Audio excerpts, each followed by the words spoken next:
नमस्कार दोस्तों, कहानियों की श्रृंखला में आज सुनेंगे हिंदी की सशक्त कथाकार मधु कांकरिया जी की कहानी चूहे को चूहा ही रहने दो। तो आइए सुनते हैं कहानी। यदि जिंदगी का मकसद जिंदगी के भेदों तक पहुंचना है तो यह कथा आपको कई भेद देगी। पर खुदा न खास्ता यदि आपकी सोच और दृष्टि की रेंज थोड़ी देर के लिए गड़बड़ा जाए और कथा महज एक ऐन्द्रिक कथा बनकर रह जाए तो बहुत संभव है वह भेद किसी बालू के ढूह की तरह ही भरभरा कर ढह जाए। बहरहाल उम्मीद पर कहानी की दुनिया कायम। तो किस्सा कोताह यह कि कहानी की शुरुआत में एक नायिका है जो हिमालय के संपूर्ण वैभव को पहली बार देख मचल उठी है। आज से पहले उसने इतना वैभव कभी नहीं देखा था। आसमान को छूती पर्वत श्रृंखलाएं, पाताल तक जाती घटाएं, चट्टानें, शिलाएं, नजरों की छोर तक किसी जादुई हरी चादर से ढकी सारी प्रकृति, नीचे कलकल बहती तिस्ता नदी, बीच बीच में दूधिया बादलों को चीर कर निकली उसकी जीभ। उत्तेजना, आश्चर्य और खुशी के अतिरेक में वह चीख उठती, ओह कितना अद्भुत, कितना स्वप्निल, पूर्णम इदम, यही पूर्ण है। उसने चाहा हिमालय को सलामी देना। कभी अपने स्कूली दिनों में उसने हिमालय पर कुछ एक कविताएं पढ़ी थी। उसने उन्हें गुनगुनाने की चेष्टा की, मेरे नगपति मेरे विशाल, पर इसके आगे स्मृतियों ने उसका साथ नहीं दिया। अतीत के नेगेटिव पॉजिटिव में नहीं बदल सके। अपनी अधूरी सलामी पर उसे खींच आई। फिर कुछ पंक्तियां दिमाग की फुनगी पर फुदकी। हिमालय के आंगन में उसे प्रथम किरणों का दे उपहार। उषा ने हंस अभिनंदन किया और पहनाया हीरक हार। अपनी स्मृति के इस अंश के पुनर्जीवित होने पर वह मुस्कुरा पड़ी। दिमाग पर अब और जोर देने की बजाय उसने स्वयं को पूरी तरह हिमालय के हवाले कर दिया। अपने भीतर उसे पहली बार किसी खुदा का सा एहसास हुआ जिसके प्रभाव से जैसे उसका पुराना चोला फट रहा था और अब वह नए सिरे से निर्मित होकर निकल रही थी, मुक्त और निर्भीक। और तभी उसकी तल्लीनता टूटी। पुत्र ने उसे झंझोड़ डाला, ममा हम सी लेवल से कितनी ऊंचाई पर हैं? क्या?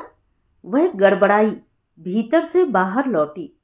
इन महान क्षणों में तो वह जैसे संबंधों के भी पार चली गई थी। भूल ही बैठी थी कि उसके साथ उसका 9 वर्षीय पुत्र भी है और बतौर बॉडीगार्ड उसके पति के ऑफिस का एक कर्मचारी भी। बेटे हम सी लेवल से 5700 फीट ऊंचाई पर हैं। हम अभी गैंगटॉक से महज 100 किलोमीटर की दूरी पर हैं। किसने जवाब दिया इस प्रकार आंकड़ों सहित? उसने मुड़कर देखा, वह एक सैलानी था जिसकी झील सी गहरी खूबसूरत आंखें उसे देख मुस्कुरा पड़ी थी। आपका बेटा है? बहुत जिज्ञासु है। उसे टरकाकर वह फिर आकाश और हिमालय की रहस्यमयता और विराटता में खो गई। पहाड़ों को काट काट कर बनाए गए थे घुमावदार रास्ते। यह ऊंचाई, यह गहराई, इतनी विशालता कब से? सृष्टि के आरंभ से। ये चट्टानें किसी भीमकाय जानवरों की हड्डियां जो कभी जीते जागते थे, उन्हीं की मांस हड्डियों की परतें जो जमते जमते चट्टानें बन गईं।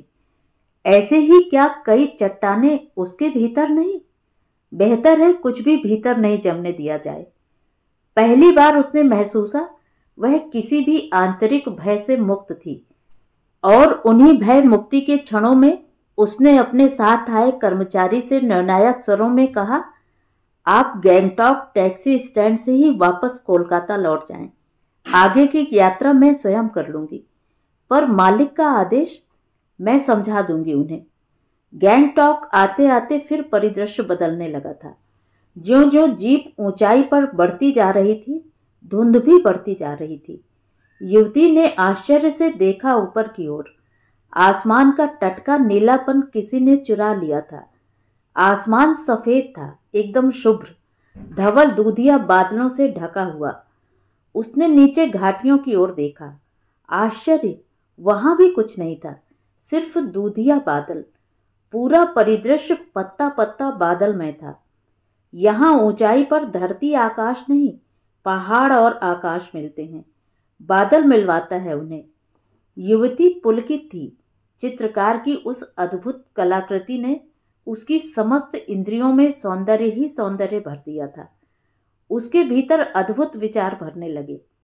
यदि कोई हत्यारा देख ले आत्मा के कलुष को धो डालने वाले इस अलौकिक सौंदर्य को हिमालय के संपूर्ण वैभव के साथ, तो क्या फिर कर पाएगा वह किसी की हत्या? उसके अचेतन में अमेरिका और ओसामा बिन लादेन झांक गए। युद्ध, दंगे, महामारी, बम, भुखमरी, छीना झपटी, चोरी चकारी, हारी बीमारी के माहौल में ही पनपते हैं हत्या जैसे विचार। काश इस सौंदर्य का कुछ भी अंश अपने साथ ले जा पाती वह। विचारों का सैलाब उसे अपने भीतर लौकिक से पारलौकिक बनाने लगा था कि पुत्र ने फिर लंगी मारी। ममा, आज की शाम हम कहाँ चल रहे हैं? अंकल ने बताया है कि बस 15 मिनट में ही आने वाला है गैंगटॉक। पुत्र का उतावलापन। आज की शाम तो आप सिर्फ लोकल साइट सीन ही देख पाएंगे जनाब। झांगू लेक तो कल ही जा पाएंगे आप। पास ही बैठे सैलानी ने फिर उसका उद्धार किया। इस बार गर्दन को एक विशेष कोण पर मोड़कर उसने अपनी बड़ी बड़ी बादामी आंखें उस पर टिका दी। करीब 30-32 की उम्र का एक चमकता चेहरा, लंबा कद, बौद्धिक आंखें, खिलाड़ियों का इकहरा बदन, लेनिन मार्का दाढ़ी, सब मिलाकर भारतीय और तिब्बतीय संस्कृति का मिला जुला आले दर्जे का रूप। यह बार बार मेरी प्रॉक्सी क्यों दे रहा है? युवती ने मन ही मन सोचा। यह युवती इस समय इतनी गहराई से क्या सोच रही है कि पुत्र तक से बेखबर है? युवक ने मन ही मन सोचा, पर प्रकट में दोनों चुप रहे। युवती ने अपने बिखरे बालों की एक लट जो उसके सामने आ गई थी, उसे पीछे की ओर धकेला। युवक ने अपनी पैंट की जेब से नीला रुमाल निकालकर उसे अपने चेहरे पर घुमाया। दोनों फिर हल्के से मुस्कुरा पड़े। जीप की रफ्तार अब रफ्ता रफ्ता धीमी हो रही थी। ठौर ठौर पर धूपी क्रिसमस के पेड़ और सुंदर सुंदर छोटे छोटे होटल, कहीं कहीं अपनी परंपरागत पोशाक में सिक्किमी युवतियां। युवती का पुत्र उमंग उमंगित हो चहचहाया, ममा, अब हम गैंगटॉक में आ गए हैं ना? युवती ने ड्राइवर से अनुरोध किया, आप हमें होटल 4 सीजन तक छोड़ दें। जी, वह तो रास्ते में नहीं पड़ेगा, एक्स्ट्रा चार्ज पड़ेगा। ठीक है, तो मैडम होटल 4 सीजन में ठहरी हैं। युवक ने मन ही मन सोचा। तभी उमंग बोल पड़ा, आप किस होटल में ठहरेंगे अंकल? मैंने तो अभी तक कहीं बुक ही नहीं करवाया है, देखें जहां जगह मिल जाए। युवक ने होठों को गोल करते हुए जवाब दिया, आप भी हम ही लोगों के होटल में आ जाइए ना, शायद वहां जगह मिल जाए। युवती ने भी सहमति में सुर मिलाया, हाँ, उमंग को भी आपकी कंपनी मिल जाएगी। Hotel 4 season. सैलानी को वहीं एक कमरा मिल गया था। उमंग खुश, पौ बारह। मामा से तो कहीं अच्छे श्रोता उसके ये अंकल ही हैं। Super uncle. अपने कमरे को देखकर उमंग फिर अपने अंकल की ओर चल दिया। देखें आपका कमरा कैसा है, बालकनी वाला है। आपने देखा अंकल, यहाँ कहीं भी आपको पंखे नहीं दिखेंगे। और हाँ अंकल, मैंने अभी तक यहाँ कोई भी काला कौवा, कबूतर, चिड़िया और तितली नहीं देखी, ऊंचाई की वजह से ना। अंकल, बस आधे घंटे में निकल चलते हैं। 4:30 बजे तक निकले तो भी इधर उधर के साइट सीन्स तो देख ही लेंगे। चलिए किसी जीप वाले अंकल से बात कर लेते हैं। तुमने अपनी मम्मा से पूछ लिया है? पहली बार इस एक तरफा संवाद में उसने हिस्सा लिया। हाँ अंकल, मम्मा से पूछ आया हूँ। होटल मैनेजर के सहयोग से उमंग और सैलानी एक साझी जीप कर लेते हैं। शाम, पहाड़ी इलाके जहाँ सांझ के पूर्व सांझ घिर आती है। जीवन के सारे चिन्ह, सारे स्पंदन 8 साढ़े 8 बजे तक सिमट जाते हैं। जीप ड्राइवर आगाह कर देता है, 6 बजे के बाद यहाँ सारे व्यू पॉइंट बंद हो जाते हैं मैडम। बारिश, दुर्गम सकरे, घुमावदार रास्ते और अंधेरा, आवाजाही बंद हो जाती है। युवती फिर तल्लीन, सभी दबावों से मुक्त, अपने भीतर की उन तरंगों को पकड़ने में आत्मलीन जो ऐसे अवसरों पर उसके भीतर तरंगित हो उठती थी कि तभी ड्राइवर की आवाज से तंद्रा भंग हुई उसकी। उतरिए, असेंबली हाउस आ गया है। ये देखिए, ये है गैंगटॉक का सबसे ऊंचा व्यू पॉइंट। इसे सुसाइड पॉइंट भी कहते हैं। जिन्हें मरना होता है यहीं से छलांग लगाते हैं वे। अरे सच बता रहा हूं, कई लोगों ने छलांग लगाई है, तभी ना इसका नाम पड़ा है सुसाइड पॉइंट। क्या? युवती जैसे बिखर गई। इतने सर्वोत्तम सौंदर्य और जीवन आग्रही प्रकृति के बीच भी क्या कोई मरने की सोच सकता है? यहां तो मुर्दे भी जी उठे। न गर्द, न गंदगी, न भूख, न भिखारी, न दंगा फसाद, न महामारी, और न ही कोलकाता की तरह सड़कों पर ही रिश्ती पिस्ती जीवन की हिचकियां लेती अधमरी अपाहिज मानवता। हे भगवान, ऐसी जगह भी सुसाइड! जाहिर था युवती इतने भव्य सौंदर्य और सुसाइड के बीच संगति नहीं बैठा पा रही थी। सुसाइड शब्द सुन युवक भी रोमांचित और विचारशील हो गया था। किसी दार्शनिक की तरह उसने कहा, कोई जरूरी नहीं कि इतना सौंदर्य जीवन के प्रति राग ही पैदा करे, वह विराग भी तो पैदा कर सकता है। एक बार दो मित्रों ने एक साथ किसी अति भव्य रमणीय स्थल को देखा। पहला उसे देख पगला गया, सहन नहीं कर पाया इतने भव्य सौंदर्य को। उसने वहीं से छलांग लगा ली। मुझे मेरा प्राप्य मिल गया, अब इस दुनिया में मेरे लिए देखने लायक कुछ भी नहीं बचा। जबकि दूसरे मित्र ने उसी समय संकल्प लिया, हम अपने देश को भी इतना ही सुंदर बनाएंगे और उसके लिए मर मर कर जन्म लेंगे। तो मैडम, यह तो अपना अपना सोच और नजरिया है चीजों को देखने का। युवक संतुष्ट था। पहली बार उसने युवती से कुछ प्रभावशाली वार्ता की थी। जीप फिर आगे बढ़ने लगी, लेकिन अब युवती आत्मलीन नहीं थी। बीच बीच में कई दूसरे व्यू पॉइंट भी देखा उन्होंने, पर युवती के मन में विखंडन की शुरुआत जो हुई वह थमी नहीं। वह लगातार जीवन, मृत्यु और अमरत्व जैसे प्रश्नों पर विचारों की जुगाली करती रही। और तभी उसके ख्यालों में कौंधा कि अभी कुछ दिन पहले उसने किसी स्थानीय अखबार में पढ़ा था कि एक कलकत्ता वासी ने सिर्फ इस कारण आत्महत्या कर ली थी कि उसे उसकी भतीजी की शादी में जाने का आमंत्रण नहीं मिला था। क्या यह जीवन का अपमान नहीं? उसने स्वयं से पूछा। जैसे जिंदगी नहीं कोई सिगरेट हो कि मन माफिक नहीं मिला तो बुझा दी। फिर स्वयं ही जैसे जवाब मिल गया उसे। पर रहस्यमय मन कौन पा सका है इसकी था। करीब आता होटल और उमंग की उतावली। मामा, इसी जीप वाले से झांगू लेक के लिए बात कर लो। जानती हो मामा, वहां एक दिन में 100 से अधिक जीपों के जाने की परमिशन नहीं है। जीप वाला हंस पड़ता है, एक खुरदुरी हंसी। नंबर की चिंता नहीं है मुन्ना, फिक्र की बात तो यही है कि कल भी आज की तरह गहरा कुहासा मिला तो रास्तों को बंद भी किया जा सकता है। मिलिट्री की परमिशन नहीं भी मिल सकती। झांगू लेक का सारा इलाका डायरेक्ट मिलिट्री के कंट्रोल में है। क्या परमिशन नहीं भी मिल सकती है? ओह नो, भगवान ऐसा ना करे। बड़ी मुद्दतों बाद तो बना यह प्रोग्राम, वो भी आते आते कैंसिल ही हो जाता यदि उमंग भूख हड़ताल ही नहीं कर बैठता। ठीक अंतिम दिन दिल्ली से कोई बड़ी पार्टी आ गई थी।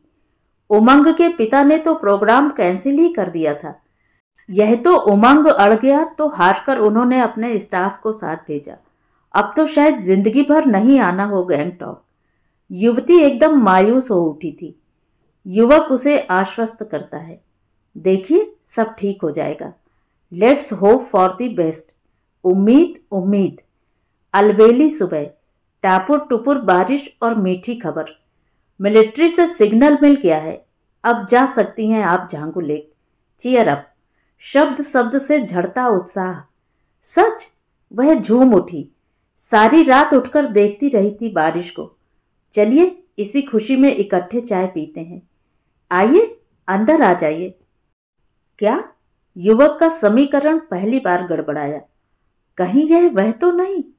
साहसिक सौंदर्य के आवरण में लिपटी गंदी तृष्णा उड़ते उड़ते बादलों की तरह आकर खबर दे देना एक बात है, पर इस प्रकार भोर के सन्नाटे में निपट पहाड़ी एकांत में अकेली महिला के साथ बंद कमरे में बिना किसी वजह यौवन के स्वप्न जगाती युवती और मध्यम वर्गीय संस्कार। युवक आसमान की ओर ताकने लगा, जैसे वहीं से मिलेगा कोई सिग्नल। युवती हंस दी, गुड़ की भेली सी मीठी हंसी। भीतर आ जाइए, उमंग को भी उठा देती हूँ। उमंग उठो, देखो अंकल आए हैं। कितनी अच्छी खबर लाए हैं, झांगू लेक के लिए परमिशन मिल गई है। उमंग कुनमुनाया, मिल गई परमिशन? युवक थोड़ा सहज हुआ, जैसे उमंग नहीं, दोनों के बीच कोई सेफ्टी बल्ब जल उठा हो। आधे घंटे के भीतर ही जब तीनों तैयार होकर इकट्ठे होटल के बाहर निकले, तो जाने क्यों रिसेप्शन पर कमरे की चाबी जमा करते वक्त युवक को लगा जैसे वहां होटल का स्टाफ नहीं, आंखें ही आंखें हो चहुं ओर। बढ़ती जीप झांगू लेक की ओर, निरंतर ऊंचाई पर होते जाने के एहसास से पुलकित, रोमांचित और उत्तेजित युवती, दोनों पर्वत श्रृंखलाओं और कांटा कांटा रास्ते के बीच दौड़ती जीप और बीच बीच में ऊपर से गिरते पहाड़ी झरने। युवती ने ऐसे चित्र अभी तक सिर्फ कैलेंडर में ही देखे थे, आज इन्हें साक्षात देख वह विस्मित थी। ओफ, जिसने प्रकृति का वैभव नहीं देखा वह सबसे दरिद्र। लेकिन उससे विपरीत मनः स्थिति उमंग की। ड्राइवर और रास्तों की तरफ देखते ही वह किसी जानवर की तरह भयभीत हो जाता। इतना कुहासा, इंच भर भी जीप इधर उधर हुई नहीं कि सीधा खाई में। युवक ने उसे भय मुक्त करना चाहा। ये ड्राइवर काफी ट्रेंड होते हैं, ये आंखें मूंद कर भी चलाएं तो ठीक पहुंचा देंगे। इनकी चिंता छोड़ो और जस्ट एंजॉय। यदि जीवित बचूंगा तभी ना एंजॉय करूंगा। उमंग किसी भी प्रकार सामान्य नहीं हो पा रहा था। युवक हंस दिया, बाप रे, धरती से उगा नहीं और पहाड़ जैसी चिंता। युवक ने युवती की ओर देखा, वह उड़ते बादलों और बहते झरनों की दुनिया में थी, जैसे इन झरनों ने उसकी जिंदगी के सबसे हसीन ख्वाब को अंजाम दे दिया हो। युवक ने आखिरकार क्षण क्षण दुर्घटना का गणित साधते उमंग का ध्यान उन आकर्षक चेतावनियों की ओर खींचा जो जगह जगह पर ड्राइवरों को आगाह करने के लिए लिख दी गई थी। नजर हटी कि दुर्घटना घटी। Be mister late, then late mister. Drink and drive and you won't survive. 3 ways to achieve God। Liquor, speed and our lord. तरह तरह की काव्यात्मक चेतावनी को पढ़ते मजा आने लगा था उमंग को, और इन चेतावनी को पढ़ते पढ़ते ही जाने कब वे झांगू लेक पहुंच गए थे। झांगू लेक, सभी सैलानी अपने कैमरे निकाल आसपास के सौंदर्य को उसमें कैद करने में मशगूल हो रहे थे, पर उमंग फिर बिफर पड़ा था। मम्मा, आपने तो कहा था कि यहाँ सब कुछ बर्फ से ढका मिलेगा, पर यहाँ तो सब हरा है। बर्फ इक्की दुक्की जगह है। बर्फ देखनी हो तो आप फरवरी मार्च के आसपास आइए मुन्ना बाबू। इस जून के महीने में सारी बर्फ गल जाती है। फिर भी ऊपर बाबा के मंदिर के आसपास जरूर बर्फ मिल जाएगी। ड्राइवर ने उसे मायूसी से बचाना चाहा। तो क्या अभी और ऊपर चलना है? उमंग फिर चहक पड़ा। हाँ, ऊपर बाबा का मंदिर है। बाबा का मंदिर? वह क्या? युवती ने पास ही खड़े आर्मी जवान से पूछा। आर्मी जवान?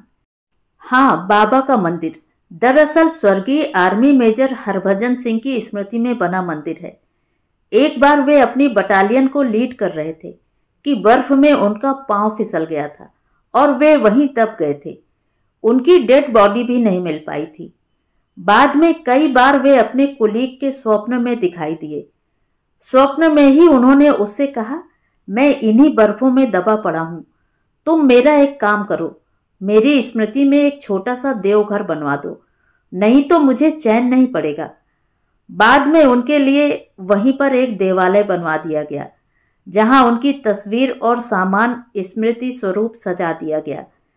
उसके बाद फिर वे अपने कुलीग को कभी भी दिखाई नहीं पड़े। जी, हमारा तो विश्वास है कि बाबा यहीं हमारे आसपास ही हैं। आज भी इन्फेंट्री के दिन उनकी स्मृति में एक आयोजन होता है। जाते वक्त जब जीप में आर्मी अफसर बैठते हैं तो स्टीयरिंग वाली सीट अपने आप हिलने लगती है। बाबा अदृश्य रूप से तब उपस्थित रहते हैं हमारे बीच। शब्द शब्द भक्ति भाव और आस्था में तरबतर था फौजी जवान का। युवती रोमांचित हो उठती है यह कथा सुनकर। युवक से कहती है, क्या आपको लगता है हरिभजन बाबा की आत्मा सचमुच इन पहाड़ों पर है? जो भी कहिए, तमाम वैज्ञानिक और एटॉमिक उपलब्धियों के बावजूद भारत की सच्ची तस्वीर यही है। सहज विश्वास आत्माओं में, पुनर्जन्म में, स्वप्न में, किंवदंतियों में, अंधविश्वासों में, चमत्कारों में, धार्मिक आस्थाओं में। देख नहीं रही हैं आप? इतनी ऊंचाई पर भी बुद्धिस्ट लोगों की इन पताकाओं को जरूर अपनी किन्हीं मुरादों के लिए ही फहराई गई होंगी ये पताकाएं। जवाब सुनकर युवती प्रभावित। उमंग और युवक कैमरा लिए चतुर्दिक बिखरी सुंदरता को कैमरे में कैद करने में लगे रहे और युवती घूम घूम कर बाबा के मंदिर की लोक आस्थाओं का जायजा लेती रही। बाद में उतरते वक्त देखा था युवती ने, प्रायः हरेक जीप वाले ने अपनी जीप में हरभजन सिंह बाबा की छोटी सी माला पहनाई तस्वीर अपने सामने लगा रखी थी। ईश्वर, प्रकृति, मनुष्य देह, आत्मा के पारस्परिक संबंधों पर सोचते हुए युवती फिर दार्शनिक की तरह किसी परम तत्व के अन्वेषण में खो जाती है कि उमंग झंझोरता है, देखो मामा, कितने सारे फौजी जवान। हाँ बेटा, ये बर्फीली तूफानों को झेलते हैं जिससे हम चैन की नींद सो सकें। इनका अभिवादन करो। उमंग चाव से हाथ हिला हिलाकर सबका अभिवादन करता है। जवान भी तत्परता से हाथ हिलाते हैं, मुस्कुराते हैं। युवती रोमांचित हो उठती है। एक ही देश, एक ही धरती, एक ही योनि में जन्म लेने का रिश्ता कितना गाढ़ा होता है। तुम धीरे धीरे समझोगे उमंग, और तुम भी सैलानी। यात्रा समाप्त। होटल।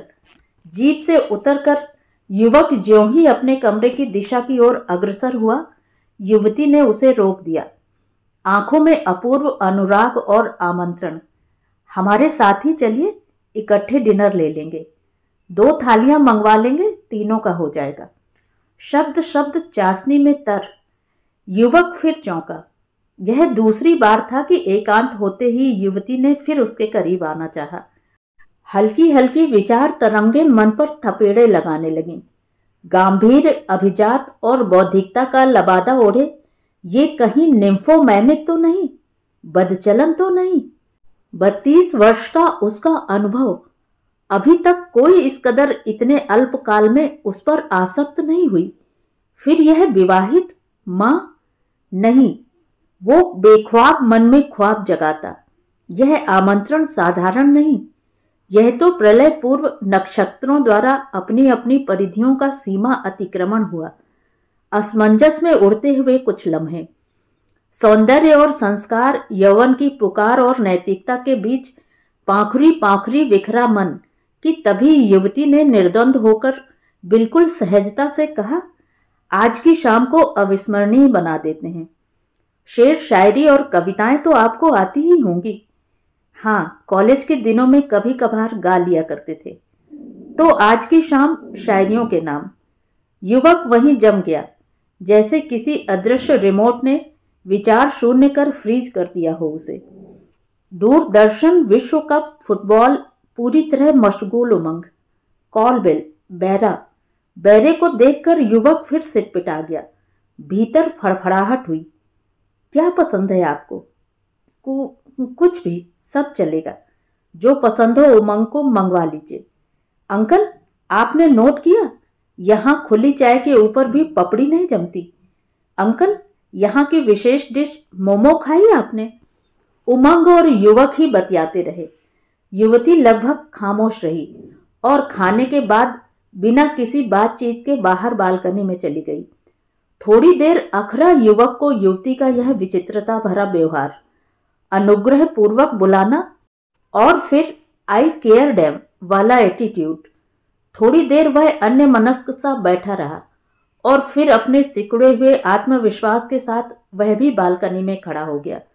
युवती दत्तचित्त होकर रेलिंग से कोहनी टिकाए निचली तराइयों में बसे जीवन को छोटे छोटे लकड़ी के घरों को, रात के निविड़ अंधकार में तारों सी झिलमिलाती रोशनी की झालर को हिरणी सी चकित होकर अपलक देख रही थी, जैसे वह रोशनी की झालर नहीं, जीवन का उजाला हो। युवक को युवती थोड़ी रहस्यमय लगी। आप सचमुच प्रकृति की दीवानी हैं? खामोशी की बर्फ तोड़ी उसने आखिरकार। क्या आप नहीं? मैं हर उस चीज का दीवाना हूं जो खूबसूरत है। सच। अपनी खूबसूरत बादामी आंखों को युवक पर गड़ाती वह उसके करीब आई और देखते ही देखते उन विशाल पनीली आंखों में गुलाबी डोरे खिंच गए, जिन्हें देख युवक को लगा अब युवती किसी खतरनाक जोन में बदल चुकी है और जाने किस आदिम और अपराजेय शक्ति से वशीभूत होकर उसने युवती के कंधों का हल्का सा स्पर्श किया। जाने उसके हाथों के स्पर्श में क्या था कि युवती की आंखों का रंग देखते देखते ही बदल गया। अब वहां गुलाबी रंग नहीं, वेदना की कोई गहरी झील झिलमिला रही थी। युवक फिर आश्वस्त हो गया था। नहीं, इन आंखों में वैसी कोई भूख नहीं। तो फिर कैसी याचना है इन आंखों में? उसने फिर ताका युवती की ओर। क्षण भर के लिए दो छवियां दोनों के भीतर उतरी। कुछ भाव संप्रेषण हुआ कि तभी उन क्षणों का वह महाभाव एकाएक किसी सूखी टहनी सा तड़क गया। उमंग ने उसी समय ढेर सारी उल्टी कर दी, भयंकर दुर्गंध वाली बदहजमी की उल्टी। पहली उल्टी, 10 मिनट बाद ही फिर दूसरी उल्टी। क्षणांश में ही युवती का कायांतरण किसी चुस्त दुरुस्त नर्स के रूप में हो गया। उसने वह सब कुछ किया जो उन क्षणों में जरूरी था। बेटे को सहलाना, पोंछना, कपड़े बदलना, बाथरूम साफ करना। अपने पास के मेडिकल बैग से उसने कुछ दवाई ढूंढी, पर वहां भी दवाई नहीं मिली। इसी बीच उमंग ने फिर की एक उल्टी। घबराकर उसने कॉल बेल बजाकर बैरे को बुलाया। इसे जबरदस्त उल्टियां हो रही हैं, आप जैसे भी हो मुझे डामस्टल टैबलेट ला दीजिए। घबराने की कोई बात नहीं है, इसने जरूर झांगो लेक को जूठा किया होगा। झांगो लेक को जो भी जूठा करेगा, पहाड़ की देवी उसे इसी प्रकार सजा देती हैं। भरपूर पहाड़ी विश्वास और आस्था के साथ जवाब दिया उसने। उमंग उत्तेजित हो उठा। नहीं, मैंने झांगो को जूठा नहीं किया। मैं तो करीब तक भी नहीं गया, बस दूर दूर से ही देखता रहा उसे। उमंग को शांत कर युवती फिर बैरे से दवाई लाने का आग्रह करती है। दवाई तो अब नीचे ही मिलेगी, यहां तो 8 बजे तक सब कुछ बंद हो जाता है। पर इतनी बारिश, यदि पुलिस ने नीचे जाने से रोक दिया तो? पर आप चिंता नहीं करें, झांगो लेक को दोष पहुंचा है, इसलिए ऐसा हो रहा है। मैं उसे चाय और नमक का घोल बनाकर देता हूं, उल्टी रुक जाएगी। बैरे के जाते ही युवती का शहरी मन फिर आशंकित हो उठा। अजनबी पहाड़ियां, दुर्गम बंद रास्ते, बारिश। रात यदि उल्टियां नहीं रुकी तो इसके पिता तो चीर ही देंगे। ऑफिस के स्टाफ को भी मैंने विदा। मन ही मन सारे देवी देवताओं को गुहारते हुए उमंग को थोड़ा सा इलेक्ट्रॉल पाउडर दिया और दम साधे घड़ी की टिक टिक की ओर देखती रही। 6 मिनट, 7 मिनट, 10 मिनट। अंतिम उल्टी 10:13 पर हुई। क्षण क्षण गणित साधती वह, फिर गणित गड़बड़ा गया उसका। उमंग ने फिर 2 बार उल्टी की, पर इस बार अन्न की नहीं, खालिस पानी। हे भगवान, इतना पानी निकल गया, कहीं डिहाइड्रेशन न हो जाए। उमंग के सिरहाने बैठकर वह उसके माथे पर यूं हाथ फेरने लगी जैसे अपनी सारी शक्ति उसके भीतर उड़ेल देना चाहती हो। रह रहकर बैरे की आवाज कान में गूंजने लगी। सारे रास्ते बंद हैं। युवक भी, जो इस बीच आसपास के डॉक्टर की खोज में निकल पड़ा था, वापस आ गया। पुलिस ने नीचे जाने से रोक दिया, रास्ते बंद हैं। इसी बीच बैरे ने आकर उसे डामस्टल टैबलेट पकड़ाई। दूसरे होटल के किसी टूरिस्ट के पास से लाया हूं। मिल गई टैबलेट। उस छोटी सी टैबलेट को देखकर युवती यूं खुश हुई जैसे उन क्षणों कोई देवता मिल गया हो, मानवीय पीड़ा से मुक्ति का देवता। उमंग, दवाई लो, अब चिंता की बात नहीं है, अब दवाई अपना काम करेगी। दवाई देकर थोड़ी आश्वस्त हुई और उन ढीले पड़ते तनावपूर्ण क्षणों में हठात युवती की विस्मृत दृष्टि चेतना में कौंधा। इतने फौजी जवान देखे उसने, कैसे माएं भेजती होंगी उन्हें मोर्चे पर, कहां से लाती होंगी वह जिगरा। भीतर कुछ पिघला और उसने सोए हुए उमंग के सिर पर हाथ फेरा। युवती की एक निगाह घड़ी पर, एक उमंग पर, हिलता सीना उमंग का। बत्ती बुझाती उसने, नाइट लैंप जला दिया। 10 मिनट, 20 मिनट, 25, 30 मिनट, क्षण क्षण एक युग जैसे बीता।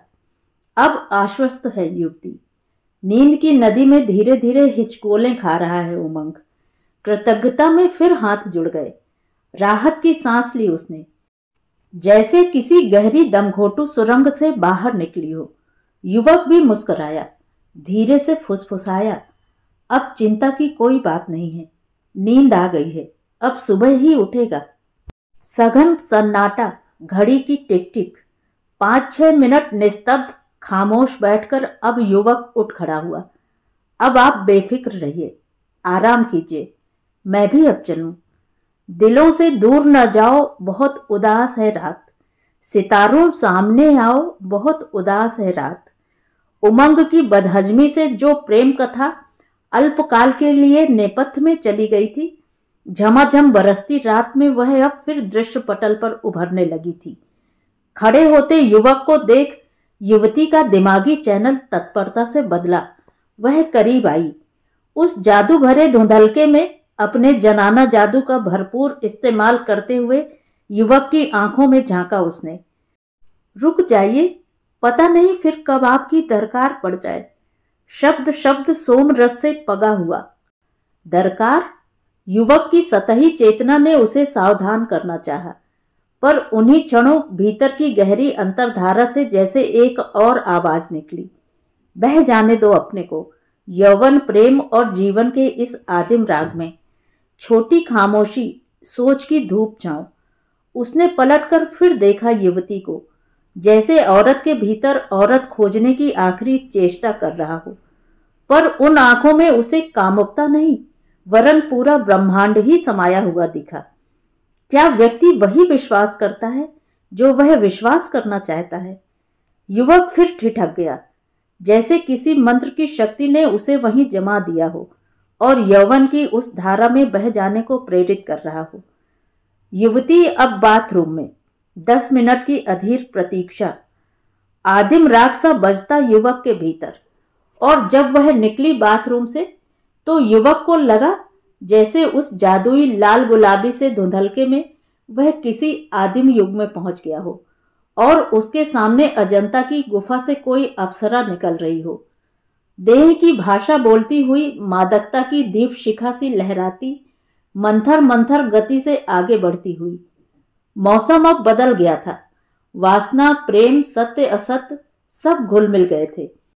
खुशबू और ताजगी के झोंकों के साथ स्वप्न और यथार्थ की तरह एक छाया उसके करीब आई और उसके कंधों पर झुक गई।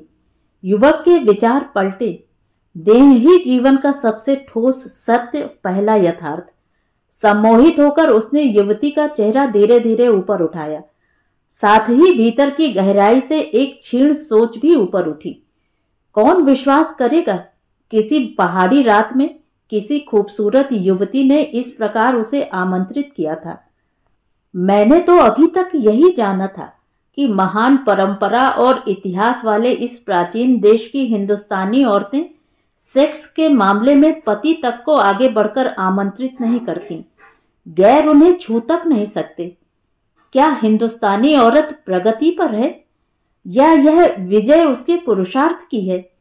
बहरहाल विचारों की उन छोटी छोटी तरंगों को जल कणों सा झाड़ते हुए उसने शुरुआती झिझक के बाद काम की उस साकार प्रतिमा को आहिस्ता आहिस्ता छुआ, फिर धीरे धीरे चूमना शुरू कर दिया। दुनिया की सारी प्रेम कथाएं, लोक कथाएं, परी कथाएं, जातक कथाएं इस रहस्य रोमांच कथा के सामने फीकी थीं। आवेग, मादकता, उजास, उम्मीद, स्वप्न और यौवन की उस श्रृंखलता के 100 सूर्य वहां जगमगा रहे थे। पीलो पीलो मधु का प्याला, इसके कण कण में है ज्वाला। कामनाओं के पुष्प बाण फेंकती युवती और अपने मध्यम वर्गीय जड़ संस्कार की केंचुल को एक एक कर उखाड़ फेंकता युवक। दोनों अब मधु चंद्रिका की उस मिलन यामिनी में मधुमती की भूमिका में थे। जिंदगी के विरल और दिव्य मधु को चषक चषक पीता युवक। बीच बीच में जब जब युवती को किसी गंदे चिथड़े की तरह पति का ख्याल आता, वह युवक को कसकर अपने आगोश में ले लेती, पर क्षणों में उसकी आंखें विशेष रूप से चमकने लगती। युवक दर्प से मुस्कुरा उठता। आई केम, आई सा, आई कॉन्कर्ड। एक खूबसूरत जिस्म ही नहीं, खूबसूरत दिमाग भी उसके आगोश में था। जिंदगी उन लम्हों में पूरी उदारता से यौवन, उन्माद और राग की चांदनी बिखेर रही थी। युवती के शरीर और सम्मोहन की अतल गहराइयों में डूबता जा रहा था युवक। बेखुदी, तल्लीनता और तन्मयता के खामोश क्षण, स्वप्न और यथार्थ के समागम क्षण। और ठीक जब युवक चरमोत्कर्ष की ओर अग्रसर होता हुआ स्वयं को संसार का सबसे सुखी और वैभवशाली व्यक्ति समझ रहा था, तभी एक झटके से युवती ने उस ऐन्द्रिक जाल से स्वयं को मुक्त किया। सेज को छोड़कर वह उठ खड़ी हुई थी, जैसे अब वह सेज नहीं, कोई शरशैया हो। दो खूबसूरत जिस्मों का कोई पुल बनते बनते टूट गया। युवक स्तब्ध, भौचक, प्रवंचित। यह उसका साफ रिजेक्शन था। एक गुलाबी प्रेम कहानी के असमय अवसान पर वह अचंभित था, अपमानित भी। अपनी गर्माती और बेकाबू देह पर वीरतापूर्वक काबू पाते हुए उसने हैरत और आग्नेय दृष्टि से युवती की ओर ताका। बोलते बोलते उसकी आवाज कपकपा गई। यह क्या? क्या वासना की लहर, देह का ताप और मन की मौज ने यहीं तक साथ दिया तुम्हारा? तुम्हारी इस लीला पर तो स्वयं ईश्वर भी चकित रह जाए। मैं तुम्हें आमंत्रण देने नहीं गया था, फिर तुमने क्यों किया ऐसा, बताओ? युवती चुप। युवक ने फिर झकझोरा उसे। कुछ समय पूर्व का प्रेमी अब एक बिफरे सांड में तब्दील हो चुका था। चेहरे पर अधबर से बादलों का घटाटोप छा गया था। बताओ, हम पहले गलत थे या अब गलत हैं? यदि हम पहले गलत थे तो तुम आगे क्यों बढ़ी? और यदि हम पहले गलत नहीं थे तो अब गलत कैसे हो गए? इस पूरे प्रकरण की तुम ही सब कुछ थी, निर्देशिका, सूत्रधार। युवती चुप, एकदम जड़। युवक ने फिर झंझोड़ा उसे। मैं शरीफ हूं, नारी की इज्जत भी करता हूं, इसलिए मैंने तुम्हारी इच्छा के विरुद्ध कुछ भी नहीं किया। लेकिन अपने इस प्रश्न का जवाब लिए बगैर हिलूंगा भी नहीं यहां से, क्योंकि यह मेरे जीवन का सबसे हैरत अंगेज प्रश्न है। जवाब आया शब्द शब्द हिमखंड, रेशा रेशा तटस्थ और वस्तुपरक। हम न पहले गलत थे न अब गलत हैं। बस इससे आगे बढ़ना मेरे एजेंडा में नहीं था। क्या? युवक ने जैसे नंगा तार छू लिया था। या खुदा, इस दुनिया में भी फिक्सिंग? हाँ, आज की यह रात अकस्मात नहीं थी। इसके मेघखंड मेरे अवचेतन में जाने कितने वर्षों से खंड खंड एकत्रित हो रहे थे। आज की रात मेरे प्रतिशोध की रात थी। प्रतिशोध? यह कैसा प्रतिशोध? किससे प्रतिशोध?